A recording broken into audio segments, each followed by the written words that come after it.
my gratitude to the director of IIT and his team for the kind invite and making me part of this Inter-IIT Tech Meet 14 hosted this year by the Indian Institute of Technology, Patna. This is an impressive gathering of experience and techno-curious youth of our state and of our nation. This event brings together the finest young minds from 23 IITs to share their knowledge and best practices to collaborate, ideate, and build the technologies of tomorrow. At its core, the Inter-IIT Tech Meet is a landmark platform where students engage with industry-defined problem statements.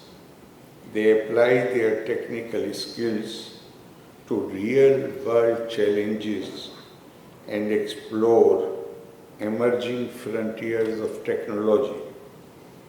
The meet strengthens the essential connection between academic learning and industry expectations, preparing students to understand and solve impactful problems across society and the nation. IIT Patna, as the host institution, has worked diligently with leading organizations to curate meaningful and relevant problem statements aligned with today's technological landscape. This year's theme, I've been told, is Resonating Cascades, beautifully captures the dynamic nature of modern innovation. It reflects the idea that a single spark of creativity can initiate a sequence of advancements. Innovation seldom emerges in isolation. It thrives in ecosystems where ideas reverberate, amplify, and evolve through collaboration and collective effort. The word resonating implies the energy, harmony, and shared inspiration that arise when brilliant minds come together, while cascades emphasize the forward momentum through which an initial insight can lead to successive breakthroughs, creating waves of technological progress. The theme mirrors the purpose of the Inter-IIT Tech Meet, a space where ideas take flight, influence one another, and generate innovations that extend far beyond the campus. It is especially meaningful that this theme unfolds in Bihar, a land historically celebrated for knowledge, inquiry, and intellectual awakening. Right from the ancient legacy of Nalanda to the contemporary excellence of IIT Patna, this region has long been a home for ideas that shape civilizations. I am confident that this important meet of IIT students will help revive the legacy of Bihar as a cradle where sparks of creativity are cultivated into meaningful technological advances. It stands as a powerful starting point, a place where ideas are nurtured and refined before they travel outward to influence industries, research, and society across India.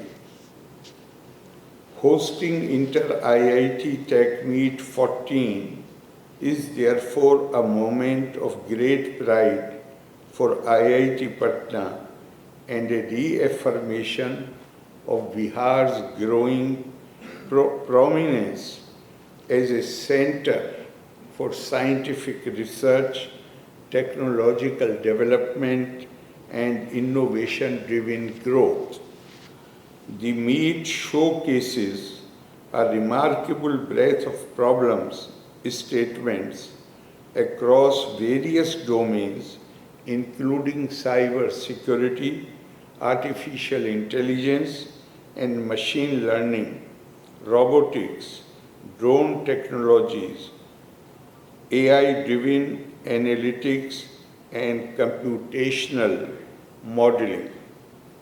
Each domain serves as a distinct starting point for innovation, addressing critical issues of national importance, including digital trust, secure communication, intelligent surveillance, industrial automation, precision robotics, modern computation, advanced healthcare, diagnostics, and robust communication networks. These domains collectively embody the theme of resonating cascades, advances in cybersecurity, strengthening the nation's digital ecosystem. Progress in drone technology enhances capabilities in agriculture, logistics, and disaster responses. Every problem statement is a spark, and every solution crafted here carries the power to influence communities, industries, and technological landscape of the country. A defining strength of this meet is its deep integration with industry. Companies provide real-world challenges, and students respond by analyzing, designing, prototyping, and presenting solutions developed through weeks of rigorous effort. This collaboration ensures that students gain exposure to innovation along with the structure, precision, and expectations of industrial practice. Inter-IIT Tech Meet 14 aligns closely with national and global priorities, particularly the vision of Viksit Bharat at 2047 and the United Nations 17 Sustainable Development Goals. In this meet are contributing to the India of 2047, a nation that aspires to be technologically advanced, environmentally responsible, economically strong, and globally influential. The problem statements presented here address challenges related to clean energy, smart mobility, modern healthcare, and secure digital infrastructure. So, one of the most inspiring aspects of this meet is the culture it fosters. When brilliant young minds unite, driven by curiosity, guided by experts and motivated by the desire to solve complex problems, an extraordinary environment is created.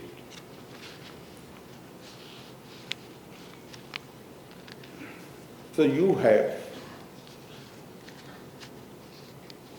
I'm cutting down my prepared speech, you have a very important agenda before you, not just for this meet.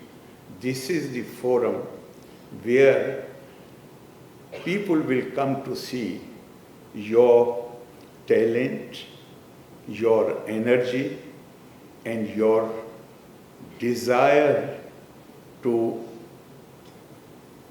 learn from each other.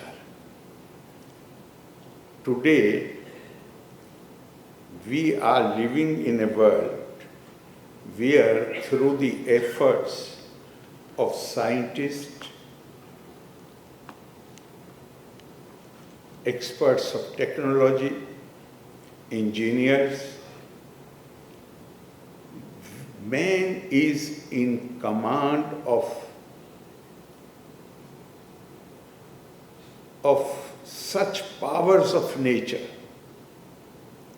which can change the face of the world. But this power, we have to be careful. All knowledge empowers you. But how power is exercised, from the history of the world, we can see that howsoever learned one may be, if one does not have basic human values like sensitivity, like compassion for others, then this power may reduce the powerful into brutes. Our tradition tells us, Saksharo vipri tatve rakshaso bhavati durva. If we lack compassion, if we lack concern for each other, then power can be exercised in a very negative manner. And we must always remember, and I am saying it to you particularly because you are students of science and technology. Our former President, Dr. S. Radhakrishnan, whenever he went to any convocation, he always advised the students to spare some time each day, 15 minutes, half an hour, to study classics and scriptures. Any classic, any scripture. Because they inculcate in us those humanitarian values and ideals. And we must always remember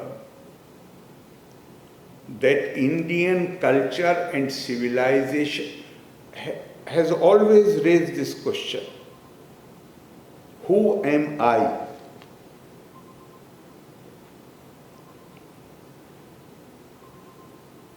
Am I this body which is constantly being under the pressure of the elements, is coming to an end?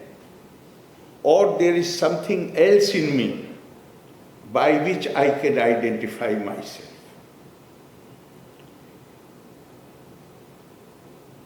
You have human body, and then our culture tells us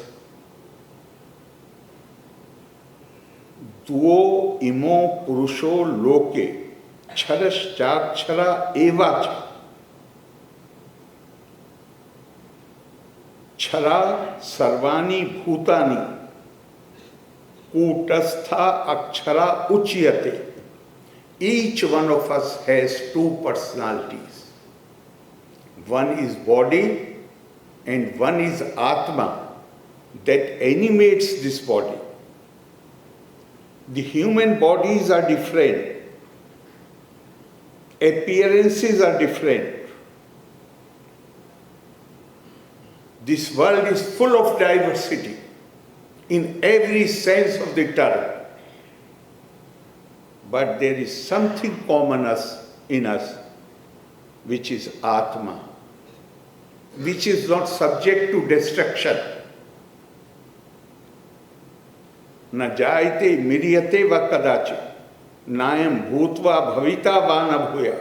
Ajo nitya shashvatoyam purana. Nahanyate hanyamani sharire. That is not subject to destruction. And I feel that the lesson which is imparted through this knowledge is that we have to realize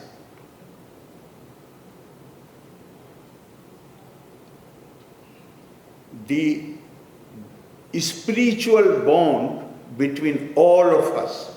Ek Atmata, oneness of being, is the highest Indian ideal. And it says, I shall not be defined by the color of my skin. I shall not be defined by the language which I speak. I shall not be defined by the family into which I was born. I shall not be defined by my faith and how I give expression to this faith. I shall be defined by the Atma, which is Ajar, Amar, Shashvat, Puran. And that Atma binds me with everybody. We have been told diversity is the law of nature, therefore respect it and accept it. But pursuit of knowledge means that don't stop there. Try to develop the Gyan Chakshu, the vision which comes as a result of acquisition of knowledge. And that with these physical eyes, you cannot see that spiritual bond. But through the eyes of the Gyan, knowledge, you can see everybody as extension of your own self. So if one has compassion, one has concern for others, one thinks in terms of the welfare of others, then it should sound natural and logical, because there is no other. Everybody is extension of your own self. Bhagavan Shri Krishna tells Arjuna, Yaj gyatva na puna moham evam yasyasi pandava yena bhutani asheshena dirakshyasi atmani athomai. If you acquire this knowledge, or when you acquire this knowledge, then you shall never become victim of any delusion. Then you will start seeing, after acquisition of this knowledge, then you will start seeing everybody, Drakshasi, Atmani, as extension of your own self, Athomai.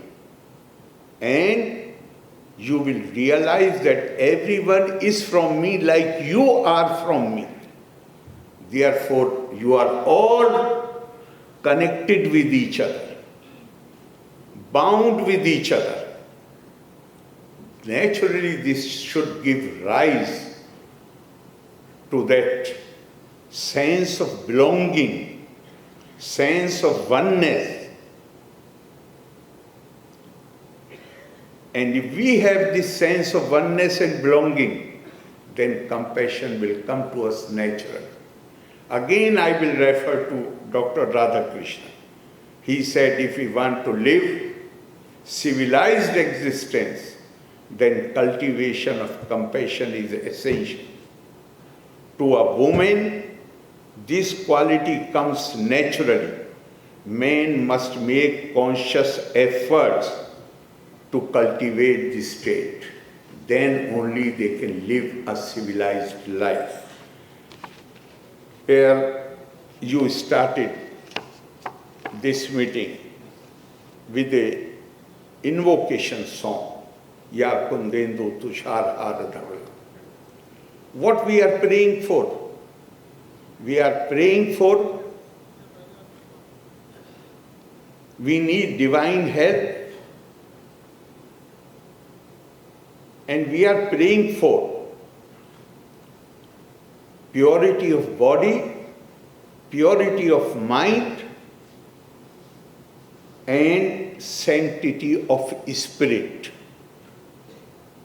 शरीर की शुचिता, आत्मा की, मन की शुद्धता और आत्मा की पावनता. और उसके साथ another thing which comes from this prayer is Vak Subodhita. We must always remember that our tradition tells us Vak Pirbadho hi sansare. It is the art of communication which settles the affairs of the world. So we are asking all these things. I give you my very best wishes. I hope you have not only great successful meet, but it will also give you opportunity to realize the challenges which face us as a country. Our freedom fighters, they had dreamed when they were pursuing this struggle for freedom. Many of them, they were not even thinking that they will see the sun of freedom.